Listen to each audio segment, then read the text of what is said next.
আসসালামু আলাইকুম রহমতুল্লাহি ওবরকাতুহু। সম্মানিত দর্শক, মে মাসের ১ তারিখ থেকে আওয়ামী লীগের মধ্যে এক ধরনের নতুন উদ্দীপনা লক্ষ্য করা যাচ্ছিল। এই সময়ের মধ্যে ঢাকাসহ বাংলাদেশের বিভিন্ন এলাকাতে আওয়ামী লীগ একাধিকবার সেখানে তারা যাকে বলা হয় ঝটিকা মিছিল করেছে এবং আওয়ামী লীগের সেই ঝটিকা মিছিল ক্রমশ বড় থেকে বড় হয়েছে এবং এর মধ্যে যে ঘটনাটি ঘটেছে সেটি হলো একদল আওয়ামী লীগের যারা নেতা তারা পালনে ছাড়েন বঙ্গবন্ধু এভিনিউ মানে আওয়ামী লীগের কেন্দ্রীয় অফিস। সেই কেন্দ্রীয় অফিসে এসে তারা সেই অফিস দখল নিয়েছেন এবং সেই অফিসে যে সাইনবোর্ড ঝুলছিল নতুন কি একটা পার্টির, সেই হ্যান্ডবোর্ড খুলে দিয়ে ২০-২৫ মিনিট সেখানে অবস্থান করে তারা আবার সেখান থেকে চলে গেছেন এবং এই ঘটনার পর দেখা গেল যে সেখানে আওয়ামী লীগের নেতাকর্মী বলে পরিচয় দেয়নি তারা, কিন্তু আইনশৃঙ্খলা রক্ষাকারী বাহিনী ২০-২৫ জনকে গ্রেপ্তার করেছে, বলেছে যে এরকম এরা নিষিদ্ধ ঘোষিত যে সংগঠন, সেই সংগঠনের নেতাকর্মী।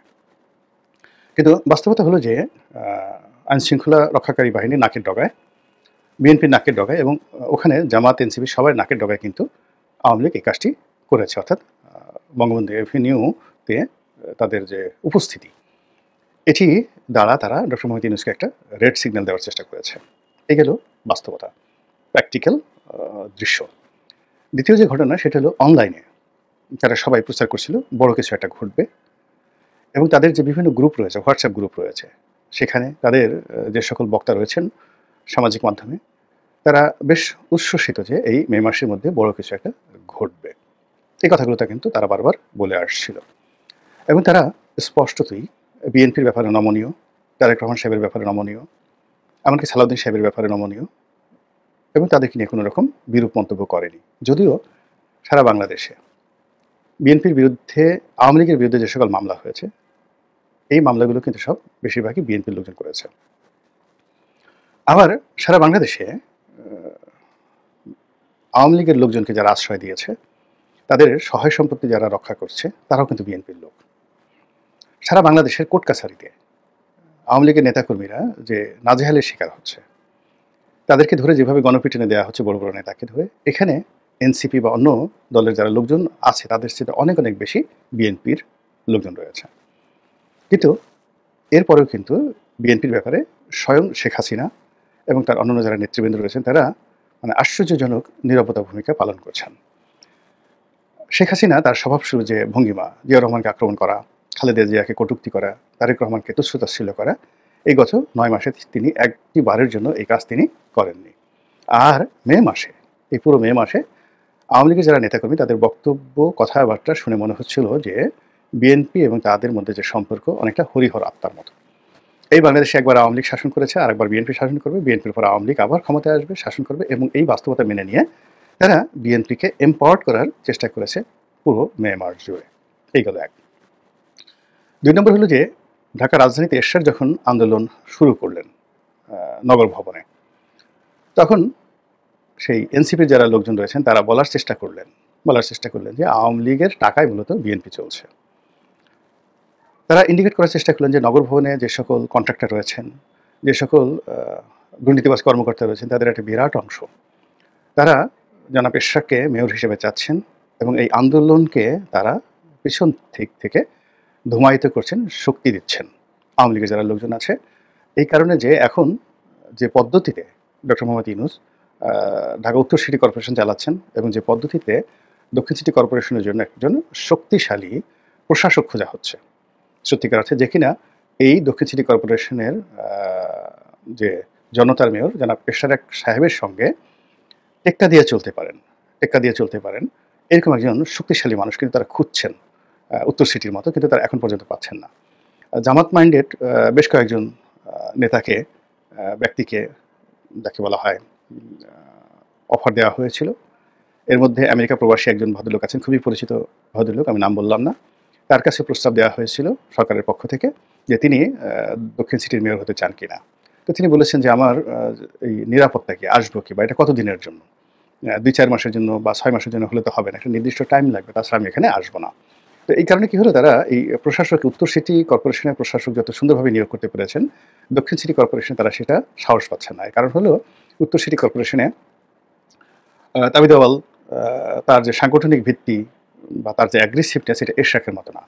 আর পুরনো ঢাকা কেন্দ্রিক যে বিএনপির সংগঠন রয়েছে, এরশাকের ব্যক্তিগত যে কর্মী বাহিনী রয়েছে, তো তাকে বা এই কর্মী বাহিনীকে মোকাবেলা করে এখানে যিনি বসবেন তাকেও সেই পুরনো ঢাকা কেন্দ্রিক ওরকম শক্তিশালী একটা কমিউনিটি লিডার হতে হবে। তো সেখানে যেমন প্রথম থেকেই আপনি দেখেন ওখানে ব্যারিস্টার আবুল হাসনাত সাহেবকে এখানে নিয়োগ দেওয়া হয়েছিল। তারপরে এখানে সাইদ খোকন সাহেবকে নিয়োগ দেওয়া হয়েছিল, মেয়র মোহাম্মদ হানিফ সাহেবকে নিয়োগ দেওয়া হয়েছিল, এখানে সাদিক হোসেন খোকা সাহেব নিয়োগ লাভ করেছেন। প্রায় সবারই কিন্তু স্থানীয় মানে যাকে বলা হয় শক্তিমত্তা রয়েছে, যাদেরকে ভূমিপুত্র বলা হয়, সন অফ দ্য সয়েল বলা হয়। তো এরকম একজন ভূমিপুত্রকে তারা খোঁজ করছেন। অবশ্য আরেকজন লোককে, জাতীয় পার্টির একজন লোক এখানে ছিলেন, যিনি মেয়র পদে দাঁড়িয়েছিলেন 2014 সালে সাইদ খোকনের বিরুদ্ধে, সেটা হলো মিলন সাহেব, জাতীয় পার্টির নেতা মিলন সাহেব। তিনিও কিন্তু পুরনো ঢাকার অত্যন্ত অভিজাত পরিবারের লোক, যথেষ্ট তার লোকজন আছে, তার কাছে অফার যায়নি এখন পর্যন্ত।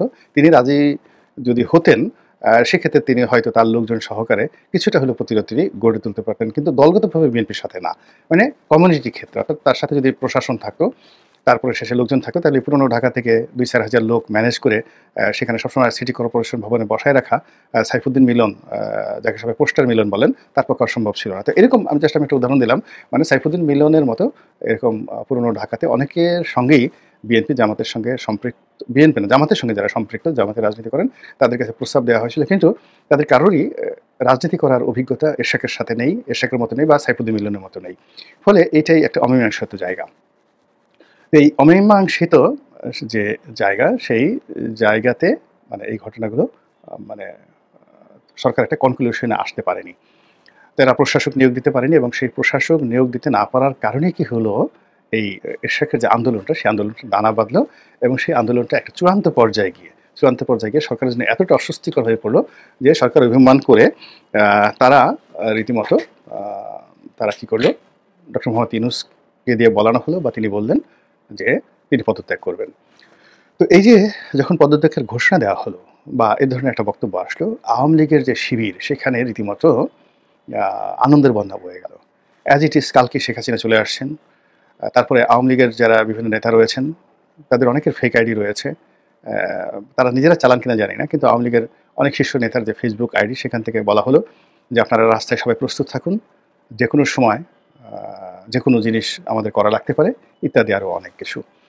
এরপর ক্যান্টনমেন্টের যে দরবার বা সেনাপ্রধানের যে দরবার, সেটি নিয়েও আওয়ামী লীগের উচ্ছ্বাস মানে ফেসবুকে দেখার মতো। তারা ধরে নিয়েছেন যে এখানে একটা বিপ্লব হয়ে যাচ্ছে, এখানে একটা কু হয়ে যাচ্ছে, এবং কয়েকদিন ধরে তো একেবারে ফেসবুক রীতিমতো এখন কু হচ্ছে, রাত 12টায় কু হচ্ছে, 3টায় কু হচ্ছে, মানে একেবারে সময় বলে দিয়ে মানুষকে রীতিমতো উত্তেজিত রেখেছে। এবং অনেকে এই যখন কুঠু হলো না কয়েকদিনে, এরকম হাজার হাজার তারা ফেসবুক, তারা একদম রেগে বেগে অস্থির, ফাজলে আমার একটা সীমা আছে, বেটা ফাজিল কোথাকার, তোরা দিনের বেলায় কু করতে পারো না, রাতের বেলায় এইভাবে আমাদের টেনশনে রাখো, আমরা সারা রাত ঘুমাতে পারি না, এই ধরনের ট্রল হচ্ছিল বিভিন্ন কথাবার্তা। কিন্তু যখন সেনাপ্রধান দরবার অনুষ্ঠান করলেন, তিনি যে বক্তব্যগুলো দিলেন, সেই বক্তব্য ইট ওয়াজ ভেরি পয়েন্টি, প্রফেশনাল, অত্যন্ত চমৎকার কথা। এবং এই কথাকে মাঠে মারা দেওয়ার জন্য ডক্টর মোহাম্মদ ইউনূস যে পলিসি নিলেন পদত্যাগের, সেই পদত্যাগের সেই নাটকের কারণে কি হলো, দরবারে যা কিছু ঘটেছে, সেনাপ্রধান যা কিছু বলেছেন, এবং আওয়ামী লীগ যে উচ্ছ্বাস দেখিয়েছে, বিএনপি যে উচ্ছ্বাস দেখিয়েছে, এরশাক সাহেব যে উচ্ছ্বাস দেখিয়েছে, প্রায় সব কিছু ধামাচাপা পড়ে গেছে। এবং পরবর্তীতে যখন ডক্টর মোহাম্মদ ইউনূস একটি সর্বদলীয় বৈঠক ডাকলেন, বিএনপির সঙ্গে বৈঠক করলেন, জামাতের সঙ্গে, এটা যে ফরমাল এবং অ্যাবনক্সিয়াস, এই দুটো শব্দ আপনি ব্যবহার করতে পারেন, যেটা জাস্ট একটা লোক দেখানো, এবং অ্যাবনক্সিয়াস মানে একেবারে বিরক্তিকর, দুর্গন্ধযুক্ত। মানে ওখানে বিএনপি গিয়ে কী পরিবেশ পরিস্থিতিতে পড়েছে না গেলে বুঝতে পারবে না। তারপর সে জামাতের লোক গেছেন, জামাতের লোক আবার সেখান থেকে বের হয়ে আসছেন। জামাতের সবসময় সরকারকে যতটা সম্ভব সাহায্য করে আসছে, সহযোগিতা করে আসছে। শুধু মধ্য থেকে যেটা হয়েছে, এনসিপির কিছু নেতা যারা সরকারের সঙ্গে জামাতে দূরত্ব তৈরি করে ফেলেছে, কিন্তু ইতিমধ্যেই এনসিপির সে সকল নেতা, বিশেষ করে মাহফুজ যিনি রয়েছেন উপদেষ্টা, তিনি বুঝতে পেরেছেন এবং তিনি নিঃশর্ত ক্ষমা প্রার্থনা করেছেন যে তার এই ধরনের বক্তব্য দিয়ে, অর্থাৎ মুক্তিযুদ্ধের পক্ষে বক্তব্য দিয়ে জামাতকে কষ্ট দেওয়াটা, বা জামাত এবং সরকারের মধ্যে বিভেদ তৈরি করা, এনসিপি এবং জামাতের মধ্যে বিভেদ তৈরি করা একেবারে অনুচিত হয়েছে। এবং জামাত এনসিপির উপর খুব রাগ করেছে। এর কারণ আমরা সবাই জানি যে জামাত শিবিরের যারা লোকজন, তারাই মূলত এই দলটিকে টিকিয়ে রেখেছে জনবল দিয়ে। এই যে তারা যায়, হাজার হাজার লোক হয়, সেটা রাজুতে বলেন কিংবা শাহবাগে বলেন কিংবা অন্য যেখানেই বলেন না কেন, এর একটা বিরাট অংশ জামাত শিবিরের থাকে। কিন্তু এই যে জনাব মাহফুজ অতি সম্প্রতি যিনি মুক্তিযুদ্ধের ধারক বাহক হওয়ার চেষ্টা করলেন, এবং মুক্তিযুদ্ধকে একটা মীমাংসিত বিষয় এবং যারা মুক্তিযুদ্ধে বিরোধিতা করেছে তাদের ব্যাপারে বক্তব্য দিতে গিয়ে জামাতকে হিট অ্যান্ড হার্ট করলেন।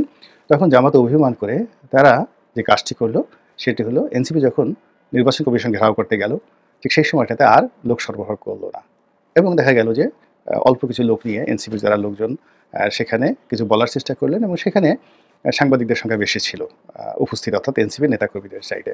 তো এই ঘটনার পরপরই দেখা গেল যে এনসিপির যারা নেতৃবৃন্দ তারা জামাতের ব্যাপারে লয়াল হয়ে গেলেন, সরকারের যারা কর্তব্য ব্যক্তি তারা বুঝতে পারলেন যে জামাত ছাড়া সম্ভব নয় এবং জামাত রাজার হালে, অর্থাৎ বিএনপি সেখানে গেল অনেকটা ফকিরের বেশে, আর রাজার হালে জামাত আবার অভিষিক্ত হলেন যমুনাতে। এবং জামাতের আমির সেখানে গেলেন, তার গলায় সিকিউরিটি পাস নাই, তিনি একেবারে যাকে বলে পীরে কেবলার মতোই তিনি সেখানে সমাদৃত হলেন এবং তিনি সেখানে বের হয়ে এলেন, সংবাদ সম্মেলন করলেন অত্যন্ত কনফিডেন্স। এবং জামাতের লোক আশেপাশে যারা আছেন তারা মিটিমিটে হাসছিলেন তাদের এই বিজয়। এবং জামাতের আমিরের যে সংবাদ সম্মেলন তার সঙ্গে যদি যাকে বলা হয় বিএনপির সমাবেশের বা বিএনপির সংবাদ সম্মেলনের আপনি তুলনা করেন, দেখবেন যে মনে হচ্ছে যে বিএনপির নেতাদেরকে ভীমরুলে কামড়িয়েছে। এরপর সেই ব্যথা এবং বেদনা নিয়ে তারা মাইকের সামনে এসেছেন এলোমেলো, যেটা কখনো দেওয়া হয়নি। এনিওয়ে, তো এই যে ঘটনা, এই ঘটনায় আওয়ামী লীগ একেবারে মুষড়ে পড়েছে এই গত 2 দিনের ঘটনাতে। অর্থাৎ তারা ক্যান্টনমেন্ট থেকে যেটা আশা করেছিলেন, রাজপথে যেটা আশা করেছিলেন, এরশাকের এই আন্দোলনটা থেমে যাবে, ওখান থেকে তিনি উইথড্র করে ফেলবেন, এটা আওয়ামী লীগ আশা করেনি। বরং আওয়ামী লীগ আশা করেছে এরশাক আরও বড় আন্দোলন করবে। তারপর শেষে যে সকল উপদেষ্টাদের পদত্যাগ এরশাকের পক্ষ থেকে, বিএনপির পক্ষ থেকে চাওয়া হয়েছে, এটা আদায় না করে রাজপথ ছাড়বে না। কিন্তু আমি এই যে ভিডিও যেদিন করেছি সেদিন পুরো ঢাকা শহর, অর্থাৎ রোববার দিন এই যত ঘটনা যা কিছু ঘটেছে শুক্রবার এবং শনিবারে, কিন্তু রবিবার দিন পুরো ঢাকা শুনশান নীরবতা এবং বলতে গেলে সব কিছুই ডক্টর মোহাম্মদ ইউনূসের পক্ষে। আমরা বিভিন্ন কানাঘুষা শুনছি, কথাবার্তা বলছি, তারপর শেষে বিভিন্ন রকম যোগ বিয়োগ করার চেষ্টা করছি, কিন্তু সত্যিকার অর্থে যে স্টিয়ারিংটা, সরকারের যে স্টিয়ারিংটা, এটা এখনও পর্যন্ত ডক্টর মোহাম্মদ ইউনূসের হাতে আছে। এবং তিনি এই যে গত কয়েকদিনে তার স্টিয়ারিংটা যেভাবে দুর্বল মনে হয়েছিল এবং যেভাবে ঢাকার মেয়র পদটা নিয়ে এরশাদ সাহেব বিজয়ের দিকে যাচ্ছিলেন এবং অবস্থা দৃষ্টি মনে হচ্ছিল যে শপথ ঠপথ পড়ানোর কোনো ব্যাপার না, তিনি মেয়র হয়েই গেছেন এবং তার কথা মতোই ঢাকা সিটি কর্পোরেশন চলবে, তিনি কর্মকর্তাদেরকে নির্দেশনা দিবেন। তারপর শেষে আগামীতে এই যে কয়েকদিন আন্দোলনের ফলে সিটি কর্পোরেশন যে ক্ষয়ক্ষতি হয়েছে কীভাবে তিনি পুষিয়ে ফেলবেন সেগুলো নিয়ে তিনি কর্মকর্তাদের সাথে কথা বলবেন। তারপর তিনি তার লোকজন নিয়ে, নেতাকর্মীদেরকে নিয়ে এই কুরবানির বর্জ্য পরিষ্কার করবেন সিটি কর্পোরেশনের লোকজনদেরকে নিয়ে। এই যে তার যে কনফিডেন্সটা ছিল শনিবার দিন সকাল পর্যন্ত, এই কনফিডেন্সটা এখন রীতিমতো উল্টো রিভার্সে ডক্টর মোহাম্মদ ইউনূসের দিকে চলে এসেছে। ফলে সিটি কর্পোরেশনের যে সমস্ত মানুষ, মানে যে সকল নেতৃবৃন্দ, শ্রমিক, কর্মচারী, ক্লিনার থেকে শুরু করে অন্যান্য যে সকল ট্রেড ইউনিয়ন লিডার রয়েছেন, তারা এখন সবাই নতুন আতঙ্কে, চাকরি হারানোর আতঙ্কের মধ্যে পড়ে গেছেন। এবং সরকারি যারা কর্মকর্তা এদের বেশিরভাগই দেখবেন যে তারা চাকরিটাকে খুব গুরুত্বপূর্ণ মনে করে এবং কোনো অবস্থাতেই নিজেদের চাকরিকে ঝুঁকির মধ্যে ফেলে না।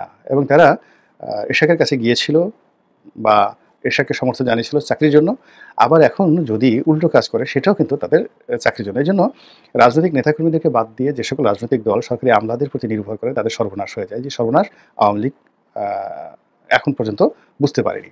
এ নিয়ে আওয়ামী লীগ তাদের নিজস্ব যারা নেতাকর্মী রয়েছে সেই নেতাকর্মীদের দুর্ভোগ দুর্দশার কথা চিন্তা না করে আগামীতে নিজস্ব শক্তিমত্তার উপর নির্ভর করে কোনো কিছু করার পরিবর্তে তারা এখন যেভাবে ভারতের প্রতি নির্ভর করছে, যেভাবে উত্তরপাড়ার প্রতি নির্ভর করছে, তারা যেভাবে তাদের প্রশাসনের যে সকল আমলা এখনও গা ঢাকা দিয়ে আছে তাদের উপর নির্ভর করছে, যে সকল ব্যবসায়ীরা এখনও বাংলাদেশে বহাল তবিয়তে পরিবেশ পরিস্থিতির সঙ্গে যাকে বলে কমপ্লাই করে টাকা দিয়ে, পয়সা দিয়ে, তারপর সে চাঁদা দিয়ে তারা টিকে আছেন, আওয়ামী লীগ মনে করছে যে এই ব্যবসায়ীরা আবার তাদেরকে ক্ষমতায় নিয়ে আসবে।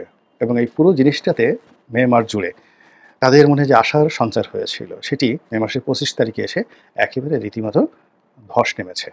এখন আওয়ামী লীগের যারা লোকজন রয়েছেন, আমি আজকের এই দিনে তাদের কারোরই কোনো উচ্চবাচ্য শুনতে পেলাম না। মহান আল্লাহ আমাদের সবাইকে হেদায়েত দান করুন এবং হেফাজত করুন। আসসালামু আলাইকুম ওয়া রাহমাতুল্লাহি ওয়া বারাকাতুহু।